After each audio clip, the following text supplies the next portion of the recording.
안녕하세요. 미국 주식하는 임겐입니다. 오늘 미국장 한번 보겠습니다. 구독과 좋아요 부탁해요. 오늘 시장은 미국의 고용시장이 식고 있다는 신호가 잇따라 나온 데다 서비스업 역시 흔들리고 있다는 소식에 국채금리는 급락했고, 이에 주식시장은 투자 심리가 개선되면서 S&P 500 지수와 나스닥은 또다시 사상 최고치를 경신하는 모습을 나타냈죠. 우선 3대 지수는 장 초반 미국의 고용시장이 식고 있다는 데이터가 잇따라 나오면서 9월 금리 인하 가능성이 보다 커졌는데, 이에 ADP에 따르면 6월 미국의 민간기업 고용은 전월 대비 15만 명 증가해 이는 지난 1월 11만 1000명 이후 4개월 만에 가장 작은 규모라 다우존스가 집계한 전망치 16만 명도 밑도는 모습을 보여줬죠. 여기에 더해 임금 상승률도 전년 대비 4.9%로 2021년 8월 이후 가장 낮은 수준을 기록했는데, 게다가 해고에 따른 실업수당 청구 건수도 계속 늘어나고 있어 미국의 최소 2주 이상 실업수당을 신청한 계속 실업수당 청구 건수는 185만 8천 건으로 직전주보다 2만 6천 건이나 늘어난 모습을 보여줬습니다. 이에 연속 실업수당 청구 건수가 9주 연속 상승세를 보이며 약 2년 7개월 만에 가장 높은 수준까지 올라, 이 같은 말은 실업 후 새 일자리를 바로 찾지 못하는 사람들이 늘고 있는 것으로 미국의 노동시장 과열은 다소 해소되고 있다는 것으로 해석을 할 수 있죠. 이와 함께 이날의 미국의 서비스업 경기도 위축 국면으로 들어갔다는 소식이 나왔고, 미국 공급관리협회 ISM에 따르면 6월 서비스업 구매관리자 지수 PMI는 48.8을 기록해 전월 53.8 대비 5포인트가 뚝 떨어졌고, 이로 인해 미국의 PMI는 지난 석 달 중 2번이나 위축 국면이 50 아래로 내려가는 모습을 보여줬죠. 이어 이날 주인공인 테슬라는 7일째 강세를 이어가며 올해 초 수준으로 돌아가 주가는 246달러로 마감했고, 이로 인해 올해 초 248달러였던 테슬라의 주가는 지난 4월 22일 138달러까지 떨어져 연중 낙폭이 44%에 달했으나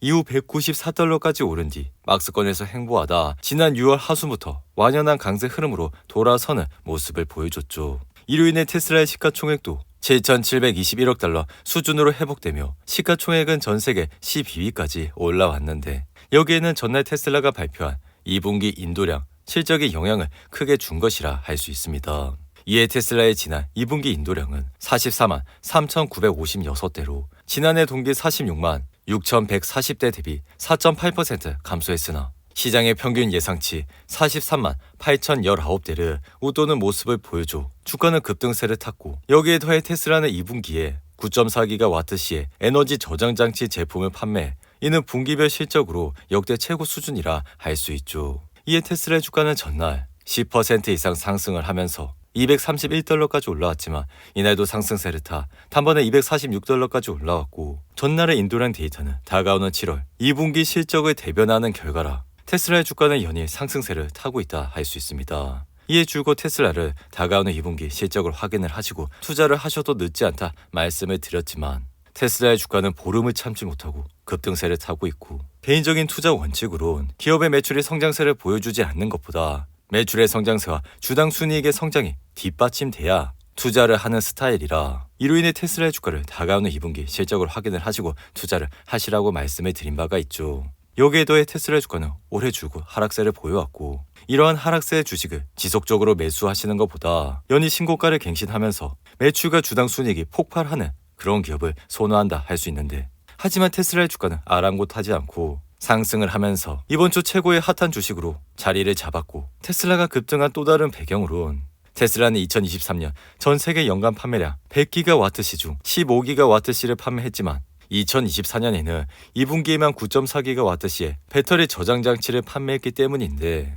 이에 테슬라는 시장 점유율을 늘리면서 2024년 전체 시장이 급격히 성장하고 있다는 것을 보여줬고, 여기에 더해 2분기 인도량 실적은 올해 첫 긍정적인 서프라이즈로 평가되면서 주가는 급격하게 상승을 하고 있는 모습을 보여주고 있죠. 한편 인공지능 대장 엔비디아는 이날 4.5% 상승해 128달러로 마감했고, 엔비디아의 주가는 장 초반 주춤한 모습을 보이며 1% 가까이 하락은 했지만 이내 반등을 하면서 주가는 단번에 128달러까지 올라온 모습을 보여줬죠. 이로 인해 개인적인 생각은 GPU 시장이 H100에서 H200으로 그리고 블랙에로 전환됨에 따라 가시성과 주문 대기 수량이 크게 늘어나고 있어. 여기에 촉매제로 엔비디아의 현재치 마이크로 아키텍처인 호퍼에 대한 강력한 기존 수요가 바탕이 되고 있어. 앞으로도 엔비디아 주가는 좋은 흐름세를 이어갈 것이라 생각이 드는데, 이에 모건 스탠리는 최근 보고서에서 엔비디아 목표 주가를 기존 116달러에서 144달러로 상향 조정하는 모습을 보여줬죠. 하지만 엔비디아의 주가는 최근 주춤한 모습을 보였고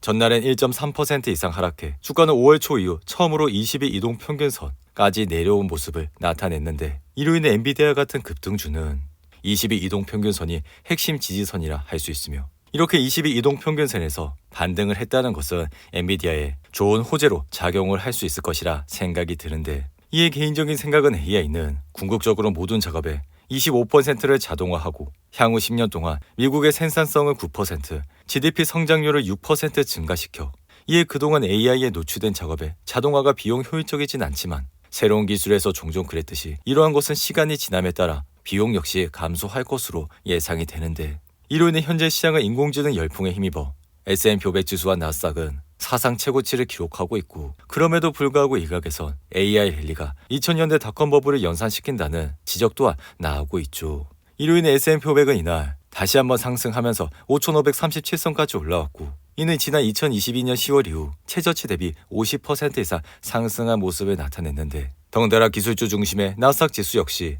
18,188선까지 올라와 2022년 말 이후 70% 이상 상승을 하는 모습을 나타냈습니다. 이에 제 채널을 꾸준히 시청하고 있는 구독자분들은 아시겠지만 지난 2022년 10월 Fear and Greed 지수가 17까지 내려와 이러한 기간대 좋은 주식들을 집중적으로 매수하라고 말씀을 드린 바가 있는데 한편 지금 시장은 엔비디아와 소수의 빅테크 시장이 이끌고 있어 이러한 상황은 지난 1990년대 후반 시스코와 델, 마이크로소프트와 인텔의 상승을 연상시키며 이에 현재 시장 랠리를 이끄는 기술주들은 1990년대 후반에서 2000년대 초반 닷컴 기업보다 재무 상태가 훨씬 양호해 닷컴 버블 시기 당시 기술주는 예상이익 대비 48배 거래됐지만 현재는 30배에 거래되고 있고 이로 인해 현재의 랠리는 밸류에이션 상승보다는 견조한 실적 전망의 결과라 기본적으로 기술 버블은 전체 시장 가치가 2000년 수준에 도달하기 전까진 터지지 않을 것이라 생각이 듭니다. 이어 시가총액 2위 기업 애플의 주가는 이날도 상승해 221달러로 마감하며